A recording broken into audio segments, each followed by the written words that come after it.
ገዳማት ተጠንቀቁ። የሚጠነቀቁበት ቤተክርስቲያን የለንም። የቂቤ እምነቱ በጾም እየተሸጠ ነው። እኛ ጠንቋይ ከሚያመልክ ለጠንቋይ ከሚመለክ ለንዋይ ከሚሰግድ ሀገር ስብከት ጋር አብረን አንሰራ። ስውራ ማርያም ለጸበል ሄዶ የሰው ልጅ ጠፋ። ምንም ብትከፉ ርኩስ መሆን አትችሉ። የሰይፉ ጉድ መቼም አያልቅ።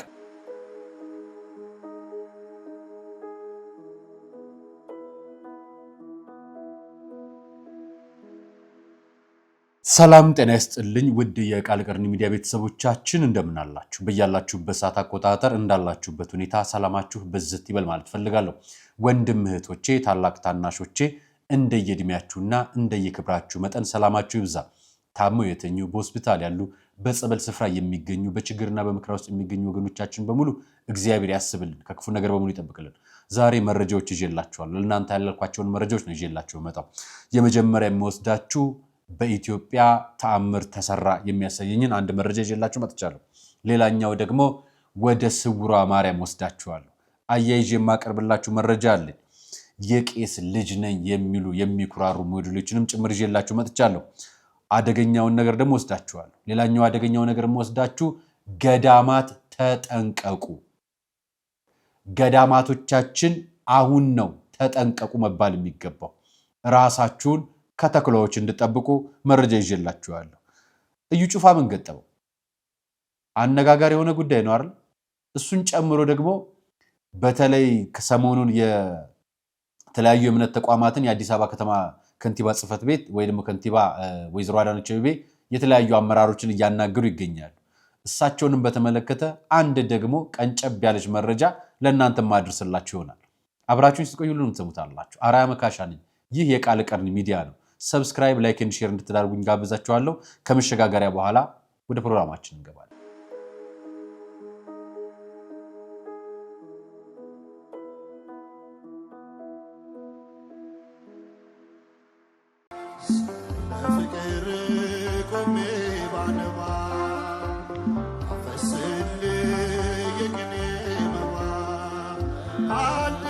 ረሃብ ክፉ ነው፣ ለሞት ይዳርጋል። ጾም በረከት ነው፣ ከአምላክ ያስታርቃል።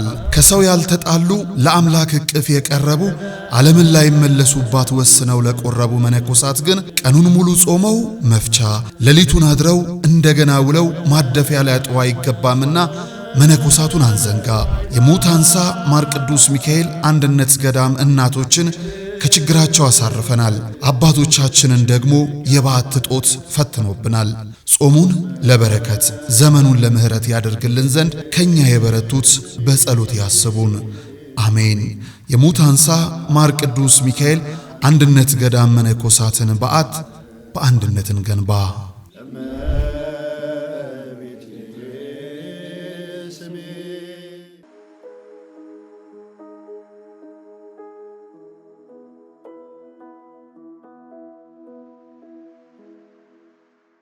አመሰግናለሁ። የመጀመሪያው መረጃ የማደርግላችሁ ከሁሉ በፊት ማለት ነው ህንጻ ስላሴና ህንጻ ቤተክርስቲያን እንስራ ብያችኋለሁ አይደል? እሱ የመጀመሪያው መረጃ ነው ለሁላችሁም ማቀርብላችሁ። ሰሞኑን ወይ ደግሞ ትላንትና ከአቴንስ ጋር በተያያዘ መረጃዎች እያጋራኋችሁ ነበር። እነሱ መረጃዎች በነገራችን ላይ በደንብ እንሄድባችኋለን። ሁሉም ወንድሞቻችን፣ ሁሉም እህቶቻችን ታርቀው በአንድ ቤተ መቅደስ አንድ ታቦት አክብረው በቤተክርስቲያን በአባቱ ተባርከው የሚያስቀድሱበትን መፍትሄ እስክናገኝ ድረስ ከነሱ ከሁሉም ጎን እንቆማለን። በዚህም በኩል አሉ ከሚባሉ በዛም በኩል አለን ከሚሉ ሁሉም አካላት ጋር አብረናቸው እንቆማለን። በቻልነው አቅም ለሁሉም ጥሪ ያስተላልፈናል። ስቱዲዮ በምንገባ ሰዓት ኢንተርቪው ልናደርጋቸው ሁሉንም ጥሪ አድርገንላቸዋል። በቻሉት አቅም በዙም ሚቲንግ ልናደርጋቸውም ጭምር ማለት ነው። ይሄን ፈቃደኛ ሰጥተን ለሁሉም ጥሪ ያስተላልፈናል። ሲመጡ የምንቀበል ይሆናል። የህንጻ ቤተክርስቲያንና የህንጻ ስላሴ ጉዳይ ነግሬያችኋለሁ። ህንጻ ቤተክርስቲያን ማለት ይሄ ከኋላ የምታዩት ግንብ ወይ ደግሞ ስቱዲዮ የተገነባበት ግንቡ ነው። ቤት ተብሎ በጳጳስ የሚባረክ ታቦት የሚያድርበት ንዋያተ ቅድሳት የሚቀመጥበት ህንጻ ቤተክርስቲያን ይባላል። ህንጻ ስላሴ ማለት ደግሞ እኔና እናንተ ነን። እግዚአብሔር እኔና እናንተን ሊያድን ነው የመጣው። ማንንም አይደለም፣ ለእኔና ለእናንተ ነው የመጣው። ስለዚህ ይሄ ከኋላ የምታዩትን ምስል ያሳየኋችሁን ወንድማችንን ለጥቂት ቀናት ብያችኋለሁ። ለጥቂት ቀናት እሱን ድጋፍ እናደርጋለን። ድጋፍ የምናደርገው ምን ልናደርግ ነው? ሰው ክርስቲያን ሆኖ ንስሐ እየገባ ስጋው ደግሞ እየተቀበለ ቤቱን ማስተዳደር የሚችል ቤተሰቡን መምራት የሚችል ወገን መፍጠር ነው። ለዚህ ጉዳይ ላይ በስልክ ቁጥሬ በ0915 12 12 ላይ የዚህን ወጣት አድራሻ የግል አካውንቱንም እሰጣችኋለሁ። ይሄ ወንድማችን ከአያቱ ጋር ነበር የሚኖረው። ከአያቱ ጋር እየኖረ አያቱ ስታርፍ ባለቤቱ ወለደች። ያገባው በቁርባን ነው። ልክ አያቱ ስታርፍ ባለቤቱ ስትወልድ የተወለደው ልጅ ደግሞ በተፈጥሮ የተፈጥሮ ችግር ነበረበትና የሕክምና ድጋፍ ያስፈልገው ነበር። ለቅሶ ላይ ያለ ልጁን እያሳከመ የሚኖሩበት የቀበሌ ቤት ነበረ። ከቀበሌ ቤት ተባረረ፣ ጎዳና ወጣ። አሁን በቻለው አቅም እችን ነገር ለመስራት እየሞከረ ነው። ስጋ ወደሙ የሚቀበል በሕገ ቤተክርስቲያን ያገባ ጎበዝ ልጅ፣ መስራት የሚችል ወጣት ታዳጊ ልጅ ነው። ላለመለመን እጁን ላለመዘርጋት ሳምቡሳ ይሸጣል። ለመቆም አልቻለም። የሚሰራው ነገር ራሱ በጣም ዝቅተኛ በመሆኑ ተቸግሯል። እኛ የምናደርግለት ምን መሰላችሁ? አሁን እችን ምሰራትን ነገር አስፋፍቶ የራሱ የሆነ ቤት ተከራይቶ የሚኖርባትን ቦታ ማዘጋጀት። ጎዳና ወድቆ ሰው ቤት መጠለያ ላይ ነው አሁን የሚገኘው ሚስቱንና ልጆቹን ይዞ። እችን ነገር ከጠዋት እስከ ማታ እየሰራ የቀን ዕለት ገቢውን ብቻ ነው እየቻለ ያለውና ተቸግሮ ክርስቲያን ሰው እናድርግ ብዬ ነው እኔ ፕሮግራም ይዤላቸው መጣሁ። ይሄ የመጀመሪያው። ቀጥሎ እየወሰድኳቸው ደጀ ሰላም ላይ የወደቁትን እናትና አባቶችን እያነሳን ቤት ሰተን እያኖርን ስራ እየሰሩ እንዳደረገን ህንፃ ስላሴ እንሰራለን። ህንፃ ቤተክርስቲያን አለ፣ ህንፃ ስላሴ። ህንፃ ቤተክርስቲያን የምታዋጡ መጀመሪያ ማን ያስቀድስበት ብለ ህንፃ ስላሴ የትኛው ታቦት ይግባ፣ የትኛው ልጅ ይቀደስ፣ የትኛው ልጅ ይባረክ? የመጀመሪያው ጥያቄ ለሁላችሁም ይሄን ነውና እቺን ሰሞን የአብይ ጾም ወቅት ላይ አይደለም የምንገኘው። ቁርሳችሁን ምሳችሁን የምትቆጥቡ አስራትና መባ ማውጣት የምትፈልጉ ለነዚህ ወንድሞችና እህቶች በእኔ አካውንት አይደለም በእነሱ አካውንት ገቢ ታረጋላችሁ። የማመጣላችሁ በራሳቸው አካውንት ገቢ ታረጋላችሁ፣ ለራሳቸው ታስገባላችሁ። ለኔ ግን ታሳውቁኛላችሁ። የምታሳውቁኝ ድጋፍ ያደረግልናቸውን መጠን ገድበን አውቀን ከዛ በኋላ ሌላ ሰው ላይ ደግሞ እንድንሻገር ብዬ ይሄ መጀመሪያ ፕሮጀክቴን ነው ማስተዋወቃችሁ። ወደ ኢትዮጵያ የገጠማት አዲስ ጉዳይ ነው የምገባላችሁ።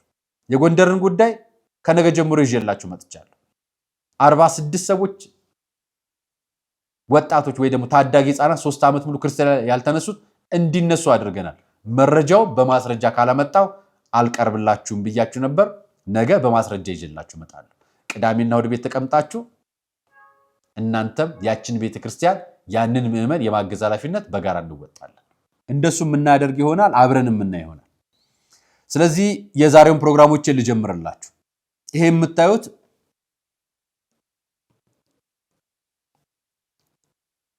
እንኳን ደስ ያላችሁ፣ ኢትዮጵያ ከአፈር ነዳጅ ማምረት ጀመረች። ነዳጅ ይቅር ተብሎ ጦርነት ቢነሳም ኢትዮጵያ ለዜና የሚሆን ታሪክ አላት። እንኳን ደስ ያላችሁ። መኪና ይቁም፣ በወረፋ ነዳጅ ቆጥቡ ቀረ። ይሄን ልላችሁ የነበረው ይሄ ልጅ ስራ እየሰራ ቢሆን ነበር። አማራ ሚዲያ ኔትወርክ ወይ ደግሞ አማራ ሚዲያ ኮርፖሬሽን አቧራውን ጨምቆ ነዳጅ ያወጣው ተመራማሪ ብሎ ዜና የሰራልን 2016 ላይ ነበር በፈረንጆች አቆጣጠር። የዛሬ 8 ዓመት ማለት አይደል? የጎንደር ዩኒቨርሲቲ ተመራማሪው አቡሃይ ውብሸት በሰሜን ተራራ የሚገኝ ዶቤ የተሰኘ አፈርን ከውሃ ጋር በመቀላቀል በተለያየ ደረጃ የሙቀት መጠን በማሳለፍ የተጣራ ነዳጅ አግኝቷል። እና ነዳጅ የውጭ ሀገራ ስለተጣሉ ስለተኳኮሱ ለምን እዚህ ይቀርባል ብላችሁ አትጠይቁም እንዴ? አንድ የሚዲያ ማዕከል መረጃው ስህተት ከነበረ እንኳን ስህተቱን ይቅርታ መጠየቅ አለበት አይደለም? ያው ሚኒስትሪ ሚዲያ ወይ ደግሞ ለሚዲያ ፍጆታ ለፕሮፓጋንዳ ለፖለቲካ ፍጆታ ተብሎ ታስበም ከነበረ ወይ መጨረሻ ላይ ንገሩን። አሁን የነዳጅ እጥረት አለ የሚል ማህበራዊ ሚዲያ ላይ ጠቅላይ ሚኒስትሩ ሐሳብ አንስተዋል በሚል የተለያዩ ሰዎች አጀንዳውን ያነሳሉ። ማህበራዊ ሚዲያዎችን መነጋገር አድርገውታል። እና ይህንን ዜና አስታዝባችሁታል? አላስታውሳችሁትም? ከቆሻሻም ከምናምንም የኃይል ማመንጫም የመሰረቱ እንዳሉ ሰምቻለሁ። ለማንኛውም ትዝብቱን ላስታውሳችሁ ነው። እንኳን ደስ ያላችሁ ልላችሁ ሳይሆን እንደው በወሬ የማይቀለድብል ልላችሁ ይዣችላችሁ መጣሁ። ወደ ስውራ ማርያም ለወስዳችሁ ነው። አደገኛው ነገር አደገኛው ቡድን አሁንም ስውራ ማርያም ላይ አለ። አደገኛው ነገር አደገኛው ቡድን ያልኳችሁ በጣም አደገኛ ነው። አሁንም ይቀጥላል፣ የሚቆም አይደለም። እኛ ስለ ሐሰቱ እየተናገረን ቅዱስ ሲኖዶስ አጀንዳ ይዞ ውሳኔ ወስኖ እስኪያስፈጽም ድረስ ድምጻችንን እንደ አንድ ክርስቲያን እናሰማለን፣ እንደ አንድ ሚዲያም እንሞግታለን። ቤተክርስቲያኗ ውስጥ ቀኖና ጥሰት በሰፊው ነው ያለው። እየነገርናችሁ ነው ያለው። ያንን ሀገረ ስብከት የሚመሩት ብፁዕ አቡነ ቀለሚንጦስም ጨምሮ የቅዱስ ሲኖዶስ ዋና ጸሐፊ፣ የቅዱስ ሲኖዶስ ዋና ስራ አስኪያጅም ያውቁታል። በየሀገረ ስብከቱ የምትገኙ ሊቀ ጳጳስም አውቃችሁታል ነው እምንነግራችሁ። የሚዲያ ግለሰቦች የኪስ ጥቅም፣ የግለሰቦች የጉዞ አስጓዦች የኪስ ጥቅም አይደለም ጉዳዩ የሰው ህይወት እየጠፋ ጭምር ነው። ቀኖና መጣስ ብቻ አይደለም። ከቀኖና መጣስ በላይ የሥላሴን ልጆች እየገደሉ ነው ብለናቸዋል ከዚህ በፊት። የአሰላ ልጅ ተገድሎ መረጃው ጠፍቶ ገዳዩ ተብሎ የተያዘው የዲያቆን ወንድም ነው። የተያዘው ጉዳይ ኬዙን የስውሯ ማርያም ጉዳይ አጀንዳ ሲነሳ ጉዳዩን በአማራ ክልል ደብረ ብርሃን አጥቢያ ላይ የምትገኘው ያቺ ጉዳዩን የያዘው ኬዙን የያዘው አካል እንደ አዲስ ልጁን አስሮ ማንቀሳቀስ የጀመረው ያኔ ነው። ምን ስናደርግ ሚዲያ ላይ መናገር ስንጀምር። አሁን የስውሯ ማርያም ጉዳይንም መቼም ትተነው አናውቅም። የኛ ጉዳይ ቤተክርስቲያናችን ነፃ አድርጉልን፣ ከዱርዬ ከወንበዴ ከሽፍታ ከአሕዛብ ነፃ አድርጉልን።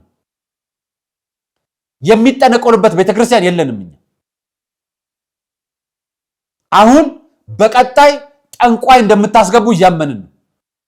ቀኖና ጥሰት ካደረጋችሁ ቤተ መቅደስ አይደለም፣ ቤተ መቅደስ ውስጥ ቤተክርስቲያን ውስጥ አይደለም የምነግራችሁ፣ ቤተ መቅደስ ውስጥ ጫማ አድርጋ የምትገባ እንስት ጸናጽል ይዛ ይሄንን በመረጃም በማስረጃም ባየነው በአይናችን የአይን እማኞችም ሆነ ነገርናችሁ። ሀገረ ስብከቱ የቅቤ እምነት የሚባል የለም፣ የማር እምነት የሚባል የለም፣ የበሶ እምነት የሚባል የለም። ቤተክርስቲያኗን ስሟም ቀድሞ የነበረው የላይ አባ ሚልኪ እንጂ ስውሯ ማርያም የሚል ቃል የለም ብሎ በተናገረ ማግስት ሊቀ ጳጳሱም የሀገረ ስብከት ስራ አስኪያጁ ወጥተው የስውሯ ማርያም ህንፃ ግንባታ ለምንድን ነው ህንፃው የሚገነባው? ቤተክርስቲያኑን ለማስገንባት። ከጳጳሱ ጀምሮ ታችኛው ድረስ ኔትወርኩ የተጠለፈ ነው በስነ ስርዓት። እጃቸው የሌለበት ነገር የለም። የማያውቁት መረጃ የለም። የሰንበት ተማሪዎች ሄደው እግራቸው ላይ ወድቀው የዛሬ ዓመት ሳማ ሰንበት ላይ ሄደው እግራቸው ላይ ወድቀው ጠይቀዋቸው ትገላችኋለች፣ አርፋችሁ ተቀመጡ ነው ያሏቸው። ይሄን ያሉትን ቪዲዮ ቃለ ቀር ላይ ገብታችሁ ሰርች አድርጋችሁ ማግኘት ትችላላችሁ። ይሄን ያልኩት እኔ አይደለም፣ የተባሉት የሰንበት ተማሪ ልጆች ተሰባስበው ሄደው የጠየቁ ሰዎች መጥተው በአደባባይ ምስክርነት ሰጥተዋል። ሄደው ሀገረ ስብከቱን ሊያናግሩ የሞከሩት ምዕመናን በሀገረ ስብከቱ በሚገኘው የደብረ ብርሃን ፖሊስ ጣቢያ ታስረው ተደብድበው ተለቀዋል። ይሄ በጣም ብዙ ጊዜ ተከናውኗል። ብዙ ሹፌሮች ተደብድበዋል። ብዙ ምዕመናን ተደብድበዋል። አሁንም ተሳፍራችሁ ብትሄዱ በደረሰኝ በማስረጃ ያሳያችኋል። አሁን አደራጅ ድጋሚ ይመጣላችኋል። ለምን እንደማማርጣላችሁ ልንገራችሁ። በአሁን በአብይ ጾም ቅቤ እየተሸጠ ነው። የቅቤ እምነቱ በጾም እየተሸጠ ነው። ስለዚህ ቅዱስ ሲኖዶስ ይሄንን ያውቀዋል። አሁን ነግረናል፣ መረጃውን አሳውቀናል፣ ደብዳቤ ተገብቶላችኋል። ይሄንን ጉዳይ ምዕመናን አደራጅተው አስገብተውላችኋል። ሁሉንም ታውቁታላችሁ። ቅቤ እምነት በጾም የሚሸጥ ቤተክርስቲያን አለ። አሁን ደግሞ ዛሬ ሰማነው ባለፈው ሞተ የተባለው የአርሲው ልጅ የሞተው ምን ሆኖ መሰላችሁ? የጸበልተኛ ማሳደሪያ ቤት መሬት ገዝቶ ከገበሬ ጸበልተኞች ማሳደር ጀመር። ማስፋፊያ ሲጀምር እዛ አካባቢ ላይ ሀብትም ንብረትም ማፍራት የምትችሉት በቤተክርስቲያኗ የሴት አስተዳዳሪ ፈቃድ ነው፣ በእሷና በግብረ አበሮቿ። የእሷን ግብረ አበር ካህናቱ፣ እዛ ያሉ ጎረምሶች፣ ታጣቂዎች፣ ቆላ የሚባል ስፍራ አለ። ሰዎች ታፍነው ይወሰዱበትና ያሉበት አይታወቅም፣ ይሰወራሉ። ሬሳቸውም አካላቸውም አይገኝም። ይሄ ተደጋጋሚ መረጃ ነው። አሁን ደግሞ የመጣው መረጃ የዛን ጊዜ የመጣው መረጃ ይሄ ከአርሲ እዛ ቦታ ማስፋፋያ ሰርቶ የነበረው ልጅ ቤተክርስቲያን ውስጥ በአንድ ቢሮ ለአንድ ቀን ታሰረ። የታሰረው ልጅ ቤተክርስቲያን ውስጥ ነው። ታስሮ በነበረበት የራሳቸው መለዮ ወይ ደግሞ የአስተባባሪ መለዮ የሚለብሱ በቤተክርስቲያኗ የሴት አስተዳደር የሚታዙ ልጆች አፍሰው የሆነ ቦታ ሲወስዱ ታየ ተባለ። ቤተሰቦቹ በቪዲዮ ተናግረዋል፣ በማስረጃ ወጥቷል። ይሄ ሁሉ ወጥቶ ያ የወጣው ልጅ ምን ተደረገ? ሬሳው ተገኘ። ጠፍቶ ቤተሰቦች ፈልገው አጥተው ፖሊስ ጣቢያ ሄደው ተናግረው ማህበራዊ ሚዲያ ላይ ተናግረው ጮሆ ሲያቅታቸው ጫካ ውስጥ ሬሳው ተገኘ። ይሄን የምነግራችሁ የዛሬ ዓመት ጉዳዩ ፖሊስ ይዞታል፣ ምርመራ እየከናወነ ነው። ጉዳዩ ፌዴራል ፖሊስ ይዞታል፣ ምርመራ እያከናወነ ነው። አጣርቶ ሲጨርስ የአካልም የሰው ምስክርነት ኦሮሚያም ይዞታል፣ ይጨርሰዋል። አሁን ይሄ ባለበት ድጋሚ ዛሬ ስውራ ማርያም ለጸበል ሄዶ የሰው ልጅ ጠፋ ተባለ። ሰው ጠራኝ ብሎ ሄዶ ነው የጠፋው። ከጠፋ 5 ቀን ሞላው። ጉርሻ ፔጅ ነው ይሄን መረጃ ያጋራው። በሰሜን ሸዋ ስውራ ማርያም ለጠበል የሄደ ወጣት መጥፋቱ ተነገረ። አዲስ አበባ መጋቢት 2018 ዓ.ም ወጣት ሙሉቀን ኃይሌ የተባለ ግለሰብ በሰሜን ሸዋ ዞን በሚገኘው የስውራ ማርያም ጠበል ቦታ ላይ በነበረበት ወቅት መጋቢት 4 ቀን አሁን መጋቢት ስንት ነው? 10 ከምሽቱ 5 ሰዓት ሌሊት ማለት ጀምሮ ገደማ ጀምሮ ደብዛው መጥፋቱን ቤተሰቦቹ አስታውቀዋል። እንደ ቤተሰቦቹ ገለጻ ከሆነ ወጣቱ በወቅቱ ቆይ አንድ ሰው ጠራኝ በሚል ምክንያት መታወቂያውንና ሌሎች የግል ንብረቶችን እዚያው በመተው ከጠበል ቦታ መውጣቱንና ከዚያን ጊዜ ጀምሮ አለመመለሱን ገልጸዋል። ምንም እንኳን ቤተሰቦቹ በተለያየ አካባቢዎች ሰፊ ፍለጋ ቢያደርጉም እስካሁን ምንም አይነት ፍንጭ ሊያገኙ ባለመቻላቸው ማንኛውም መረጃ ያለው ግለሰብ እንዲተባበራቸው ከፍተኛ ጭንቀት ውስጥ ይገኛሉ። መረጃ ያላችሁ ወገኖች በሚከተሉ ስልኮች ደውላችሁ እንድትሳውቁ ጠይቋቸዋል። 0929359366 በ0936 149301 ይሄን መረጃ ቆራርጣችሁ የስውራ ማርያም ልጆች እዛ ሄዳችሁ የጠመቃችሁ ይሄን ችግር የምታውቁ መረጃውን አጋሩት።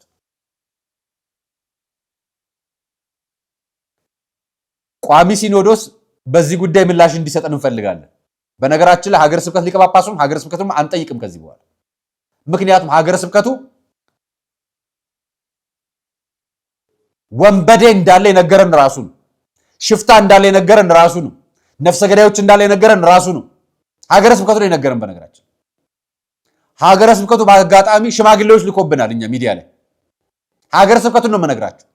ስማችንን አታጥፉት የሚል እኛ የእነሱን ስም አጠፋን እንዴ? ቤተክርስቲያኗ ላይ ቀኑና እየተጣሰ ነው ብለን ጠየቅን። እነሱም ቅቤ የሚባል እምነት የለም አሉ። በሀገረ ስብከቱ ላይ የቅቤ እምነት እንደሚሸጥ ታትሞ ሲሸጥ እያሳየናችሁ ነው። እና እኛ ጋር ነው ችግሩ፣ እናንተ ጋር ነው ችግሩ። ሽማግሌም አትላኩብን። እኛም ችግሮቹን አውጥተን ለምእመን መናገራችን አንተው። እናንተ በስም በራሳችሁ ያወጣችሁት ለገበያና ለቢዝነስ ብላችሁ ያወጣችሁት ስውራ ማርያም ያላችሁት ቃል ይሄን ልጅ እውነቱን ታውጣለት በህይወት በሰላም እንዲገኝ እኛም እንጠይቃለን። ከዚህ በፊት የጠፋ ልጅ ሞቶ ተገኝቷል። አሁን የምንፈራው አሁን ነፍሰ ገዳዮች ያሉት ከዚህ በፊት ነፍሰ ገዳይ እንዳለ እዛ ቦታ ታጥቀው ቆላ የሚባል ስፍራ ተወስዶ እንደሚገደሉ የነገርናችሁ በማስረጃም በመረጃም ሰዎችን መጥተው በአደባባይ ነው። መረጃውን ሸገር ሲቲ ሀገረ ስብከት ላይ ወይም ሸገር ሲቲ ፖሊስ ጣቢያ ላይ ሄዳችሁ ማጣራት ትችላላችሁ። ለነገሩ ያጣራችሁ ሳይሆን ሄዳችሁ ያስፈታችሁት የሀገረ ስብከት አመራሮች ናችሁ፣ ያውም በሀገረ ስብከት መኪና። እናንተ አስፈትታችሁ ከሌባው ጋር እንዴት ነው የምንጠይቀው ታዲያ? ከምንፈራው ከምንጠረጥረው አካል ጋር እንዴት ነው የምንጠይቃችሁ? በነገራችን ላይ ኦርቶዶክሳዊ ምንም አይፈራም።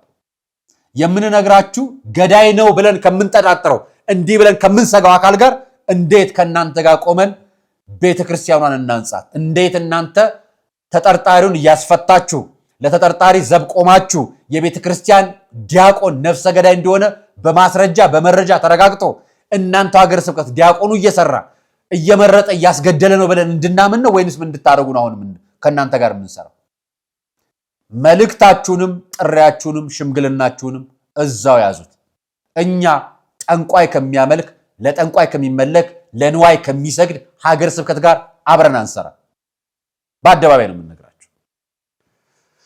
ወለላኛው መረጃ ይልግባላችሁ። ስለዚህ ይሄንን ወንድማችንን እንዲድን ሁላችሁም የራሳችሁን ጥረት አድርጉ። እኛ መረጃውን ነው የምናጋራችሁ። ለሀገረ ስብከት አስገብተናል፣ ለፌዴራል ፖሊስ አስገብተናል፣ ለኦሮሚያ አስገብተናል፣ ለአማራ ክልል አስገብተናል። መረጃው ይሄንን ምዕመናን ነው ያደረጉት። እኛ እንደ ሚዲያ በመረጃ በማስረጃ ኮንተንት ሰርተን ፕሮግራም ሰርተን የትኛው ምዕመን ቅቤ የሚባል እምነት እንደሌለ እንዲያውቅ፣ ማር የሚባል እምነት እንደሌለ እንዲያውቅ ሰርተናል። ቅዱስ ሲኖዶስም ጽፎልናል። ቋሚ ኮሚቴ ማስረጃውን በመረጃ ነው ያለን። እኛ ሞስዳችሁ የቄስ ልጅ ነኝ ስላለችው አንዲት እህት ነው ደግሞ ሞስዳችሁ ስሟ ሰይፉ ሾው ነው። በነገራችን ላይ ያመጣልን እቺ ጉዳይ የሰይፉ ጉድ መቼም አያልቅ።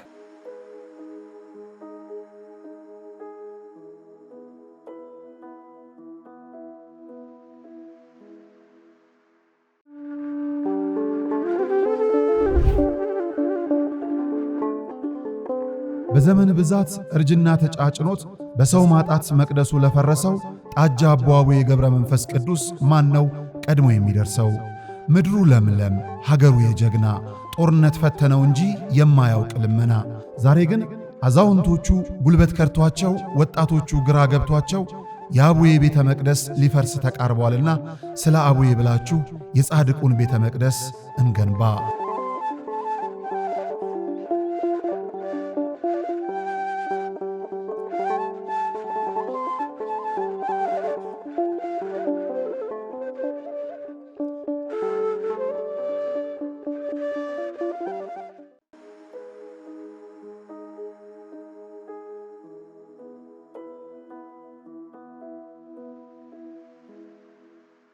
የካህን ልጅ ነኝ። ዋው የቄስ ልጅ ነኝ። የቄስ ልጅ ነች።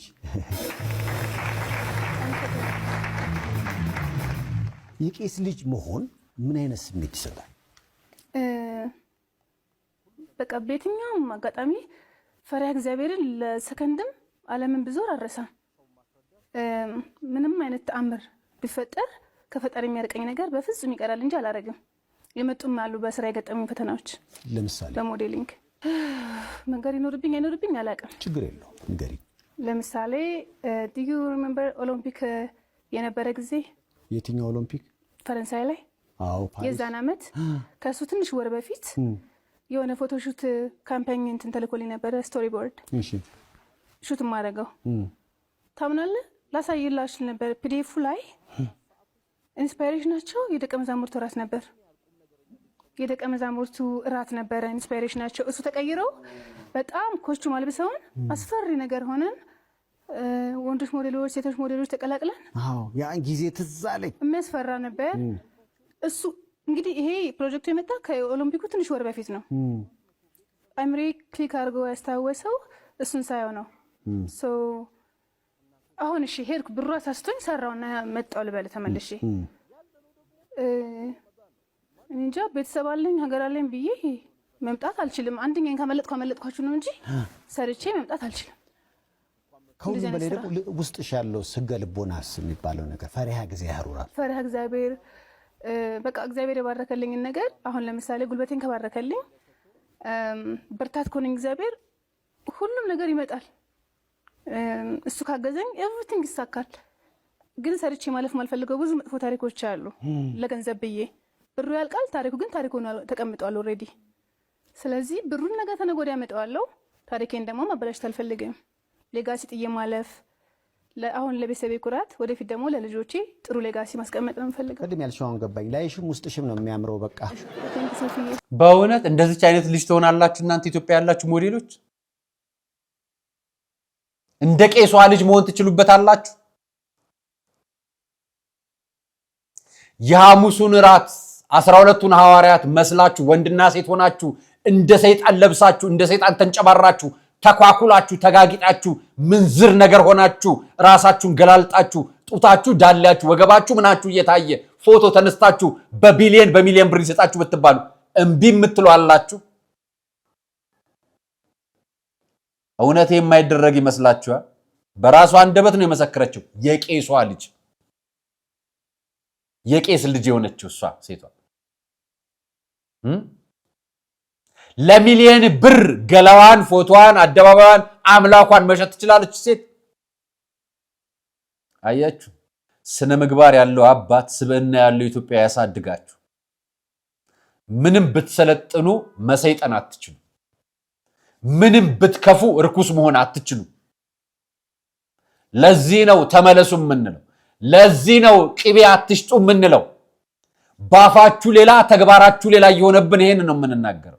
ለዚህ ነው የምንጮኸው። ኑ ሂዱ። እስከዛሬ ሄዳችሁ ሰዎች እኔ ሳልሆን መነግራችሁ በአካል ሄዳችኋል። እኔም ባለፈው 2 ሳምንት ሄጃለሁ በአካል። የቅቤ እምነት በጾም ገዝቻለሁ። አትብሉት ተቀቡት ብላችሁ ሸጣችሁልን በቤተ ክርስቲያን ውስጥ። እቺ ሞዴል ዓለም ላይ ተቀምጣ ሩዋንዳ ላይ ሆና ፈረንሳይ ለሚደረግ ፕሮግራምና ፈረንሳይ የኦሎምፒክ ስታዘጋጅ ዓለም ሁሉ ለነውር ጌጥ ብዙ ብር ሲከፈለው እሷ ስብዕና ያላት የቄስ ልጅ በመሆኗ ሚሊዮን ብር ከፍሏት በጣም ተኳኩላ ምንዝር ጌጧ በስቶ ደረትሽን ጡትሽን ዳሌሽን ገልጠሽ ፎቶ ተነሽና የጌታ እራት ላይ ፎቶ ተነስተሽ እሱን ለዓለም እናሰራጨው ስትባል እሷቶች ይሄንን የጌታ እራት በተመለከተ አጼ ኃይለ ሥላሴ መሃል አድርገው ልክ እንደ ክርስቶስ እንግሊዝ ላይ የእራቱን ጉዳይ የተለያየ ትርኢት ያሳዩ ታዋቂ ሰዎች አድርገው የጌታን እራት ሰርተው ሲቀልዱበት አይተናል። እቺ ልጅ ከጳጳስ ትበልጣለች ተግባሩ። ጳጳስ ሀገረ ስብከታቸው የሚሸጥ ቅቤን ማስቆም አቃታቸው። በሀገረ ስብከታቸው ስራ አስኪያጅ የተነገረን ቅቤ የለም እምነት የለም በሚበሉበት ሀገረ ስብከት ሄደው ቤተክርስቲያን ሳይሆን ህንፃ ባርከው መጡ። ገንዘብ የማይነዳው የለም። ወሌላኛው ጉዳይ ልገባላችሁ ነው። የከንቲባ አዳነች አቤቤ ንግግር ብዙዎችን እያነጋገረ ነው። ይሄኛው ንግግር ደግሞ እኔን ያናገረ ወንጌል አማኝ የሆነ የተለየ አንድ ግሩፕ አይደለም። ከሆነ ቦታ ተጭነን አልመጣንም። እኛ እዚህ ሀገር ላይ የኖርን የበቀል እምነታችንም በዚህ ሀገር ላይ የተመሰረተ ነው። ለኢትዮጵያ ለውጥም ለኢትዮጵያ መነሳትም ከመንፈስ ጀምሮ እስከ አካል ድረስ እየሰራን ያለ ነው። በመስራትም ላይ ነው ያለ ነው። ስለዚህ እዚህ ላይ የተቀመጠው የአገር ባለቤትነት በቀላል የሚታይ አይደለም። ነገር ግን ወደ ታች በመዋቅር መውረድ አለበት። ወደ ታች በመዋቅር ካልወረደ ሐሳብ ተንጠልጥሎ ይቀራል ማለት ነው። እላይ የሚታይ ጽሑፍ የሚያምር ብቻ ሆኖ ይቀራል። እናንተ ጋር አሁን ያለው አመራር እንደምንሰማው 16 ሰዓት ይሰራል። ይሄንን ወደ ባህል ሆኖ እታች ካልወረደ አገር እንዴት ይቀየራል? እናንተ 16 ሰዓት አንድ ፕሮጀክት ጀምራችሁ እስክጨርሱ ይሄ የቦሌ መንገድ የመድኃኔዓለም መንገድ እኔ አይቼዋለሁኝ። በየቀኑ ክቡር ከንቲባ እየተመላለሱ ሲያዩ ሲጎበኙ ሲሰራ ይሄ ትጋት ሱቅ ያለው ልጅ ላይ ገበሬው ላይ የሆነ ቦታ ላይ ካልገባ ሀገር እንዴት ይለማል? መጽሐፍ እንኳን የሚለው የሰው ሀብቱ ትጋቱ ነው የሚለው። ስለዚህ ይሄን ትጋት እኔ አንድ ነገር ልጠይቃችሁ። የብልጽግና ካድሬ ናችሁ። እሳቸው መድረክ ላይ የተቀመጡት የፕሮቴስታንት መንፈሳዊ መሪ ናቸው። እናንተ ደግሞ ፖለቲካ ልታስረዷቸውን የመጣችሁት። እሳቸው ቆመው ደግሞ መድረክ ላይ ሆነው ደግሞ ሃይማኖትና መጽሐፍ ቅዱስ ሊሰብኳችሁ የመጡት። ምኑን ነው የምትገለባበጡት? ትላንትና የኦርቶዶክስን አየ ነው። አቤት ሙገሳ ትጠላላችሁ፣ አቤት ውደሳ፣ አቤት ውደሳ ትችሉበታላችሁ። እውነት እንደናንተ አወዳሽ አሞጋሽ የታለ? ለቀብር ሄዳችሁ ግን ታውቃላችሁ? ሐዘን ተቀምጣችሁ ታውቃላችሁ? ለቅሶ ደርሳችሁ ታውቃላችሁ? ወገናችሁ ሞቶባችሁ ያውቃል? አያውቅም አይደል? ወሬያችሁ ሁሉ የመንግስት ፕሮፓጋንዳ ፖለቲካ ነው የምታወሩት። መንግስት እኮ ከሃይማኖት እናንተ ምዕመናችሁን እኛም ደግሞ ህዝባችንን በጋራ እንዴት አድርገን እንምራ ነው የሚላችሁ። እናንተ ምዕመኖቻችሁ ስለቸገራቸው ከመንግስት ስለሚፈልጉት ጉድለት ስለገጠማቸው ችግር ስለ እንከናቸው እንድታወሩ ነው መንግስት የሚፈልገው። የህዝብን ስሜት በመንፈሳዊ እይታና በመንግስታዊ እይታ አቅርባችሁ ጥያቄ አቅርባችሁ ይሄንን ለህዝብ ይፈታለት በስርዓት እምነቱንም ይኖራል። እንዳይሰርቅ ሌባ እንዳይሆንም እንዳይዘርፍም ይደረጋል። ዝሙት እንዳይሄድም እንዲደረጋል። ህጉ እንደዚህ ይሻሻልን። ምዕመኖቻችን መውጫ መግቢያ ያተዋል። እንደዚህ በቃ የህዝባችሁን ችግር ነው ታቀርቡ የሚገባው። እኛ መጤ እንባላለን። አላላፍበትም እንዴ ታሪኩ? ኢትዮጵያ ውስጥ ተወልዶ ኢትዮጵያ ውስጥ እትብቱን ጥሎ ኢትዮጵያ ውስጥ አድጎ ኢትዮጵያ ውስጥ አርጅቶ መጤ ናችሁ ይሉናል። ልባል ካላላችሁ በስተቀር እኮ መጤ የሚላችሁ የለም እኮ። ሰው ራሱን መጤ ነኝ እያለ ነው የሚናገረው። እንዴት እንዲህ ይነገራል? እኔ ሰው ነኝ ብዬ እንዴት እዚህ መድረክ ላይ ነግራችኋለሁ? ለምሳሌ አሁን እኔን ስሙኝ። እኔ አርያ መካሻ የምባለው ግለሰብ ሰው ነኝ ብላችሁ እስከዛሬ ምን ነበርክ ነው የምትሉኛል? አይባል። አንዳንድ ንግግሮች መድረክ ስለተገኙ መጤ ተባልን ተገፋን የሚል ወቀሳ ለማቅረብ ደግሞ ተወቃሽም አካል አለው እኮ ይታወቃል። እነማን እንደሆኑ ተወቃሾች እነማን ለመውቀስ እንደምትሉ እናውቃለን። ሁለተኛ ዜጋ ተብለን ትላላችኋል።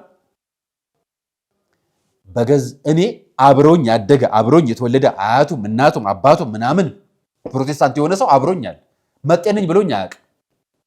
እሱ ምንን መጤ ነኝ ብሎኝ አያውቅም። በአንድ ሀገር እንዴት መጤ እንባባላለን? ለራሳችሁ ስም ሰጣችሁ መጤያ፣ ሌላ ቡድን መሰብሰቢያ፣ ሰዎች ቲፎዞ ማግኛ ሰበብ እየጠራችሁ እንዴት መጤ ራሳችሁን ትላላችሁ? አሁን እናንተ ማናችሁ መጤ ናችሁ ያላችሁ?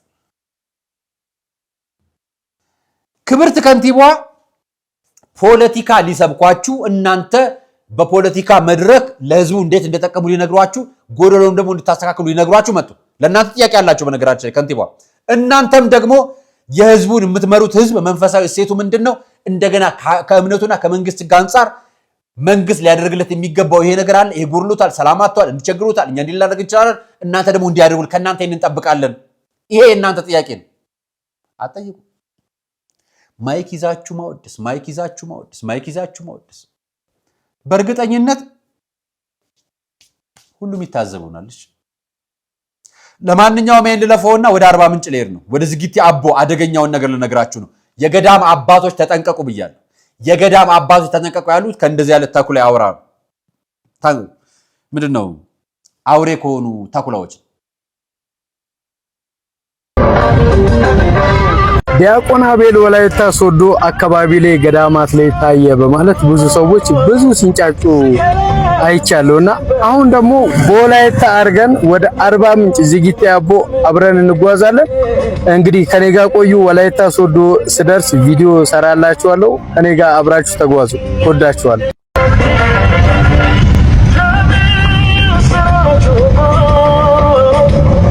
ወላይታ አካባቢ ተክለ ሃይማኖት ቤተክርስቲያን ገዳም ውስጥ ገብቶ የቤተክርስቲያን ምንፍቅና ያለበት መጽሐፍ ቅዱስ አደለ። ከዛን መነጋገሪያ ሆነ የሚል አጀንዳ ወጥቶ ነበር። ያንንም ነገር እንዳሐሳብ እኔም ነግሬያችኋለሁ። ይሄ ልጅ በነገራችን ላይ የራሱን ተልእኮ አይደለም የሚፈጽመው፣ የዮናታን አክሊሉን ተልእኮ ነው የሚፈጽመው። የዮናታን አክሊሉን ተልእኮ ፈጽመው አሁን ወደ ዝጊቲ አቦ ደግሞ ልጁን ልኳልና ልጁም መንጫጫት ፈጥራችሁባል፣ ሰዎች ትንሽ ተንጫጭተዋል፣ እኔ ደግሞ ወደ ዝጊቲ አቦ እየሄድኩ ነው ብሏቸዋልና ለማንኛውም ተቀበሉት። አቀባበል ማድረግም ክፋት የለም። ያው ዝጊቲ አቦ ደግሞ ጠንካራ ኦርቶዶክሳውያን እንዳላችሁ እናውቃለንና ያው አንገቱ ላይ ክር ያሰለ ነጠላ አመሳቅሎ የተቀመጠ ሁሉ ትክክል ነው ማለት አይደለም። የዛሬው ቆይታ ይሄንን ይምሰል አይሻል? ሌሎችም መረጃዎች ሌላ ጊዜ ያቀርብላችኋለሁ። አራያ መካሻ ነበር ፕሮግራም አዘጋጅቼ ያቀርብላችሁ። ለነበረን ቆይታ አመሰግናለሁ። ሰናይ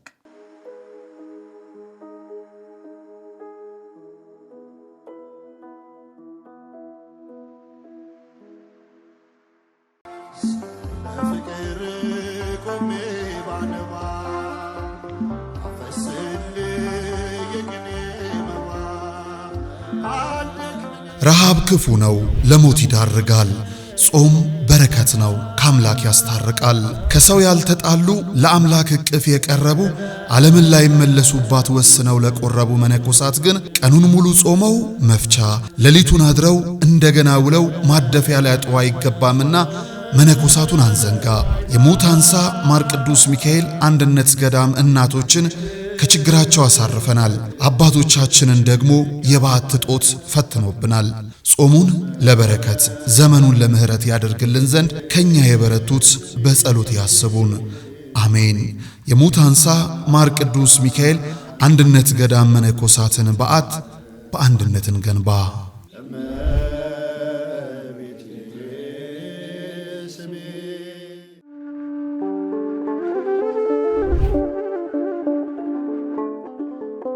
በዘመን ብዛት እርጅና ተጫጭኖት በሰው ማጣት መቅደሱ ለፈረሰው ጣጃ አቦ የገብረ መንፈስ ቅዱስ ማን ነው ቀድሞ የሚደርሰው?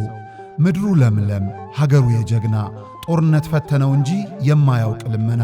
ዛሬ ግን አዛውንቶቹ ጉልበት ከርቷቸው ወጣቶቹ ግራ ገብቷቸው የአቡዬ ቤተ መቅደስ ሊፈርስ ተቃርቧልና ስለ አቡዬ ብላችሁ የጻድቁን ቤተ መቅደስ እንገንባ።